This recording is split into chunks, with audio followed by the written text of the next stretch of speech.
Dwi'n gerflunydd, dwi'n of, dwi'n neud celf gosod. So'r gwaith mwyaf diweddar ydy arddangosfa unigol mwyaf fy ngyrfa hyd yn hyn yng nghanolfan y Celfyddydau yn Aberystwyth. Ariannwyd hynny gan y Cyngor Celfyddydau, ges i grant creu, ac oedd o'n cynnwys ffens anferthol, oedd yn gwahanu y gynulleidfa.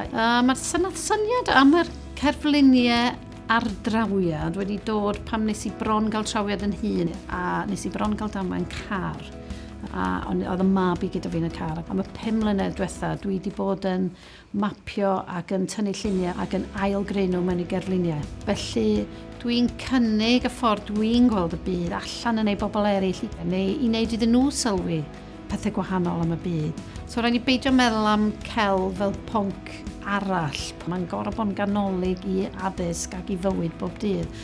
Achos dwi'n defnyddio gwyddoniaeth, cemeg, mathemateg, busnes, hanes yn y gwaith dwi'n neud drwy'r amser. A dwi'n meddwl bod celf yn eich yn berson llawer mwy cyfan.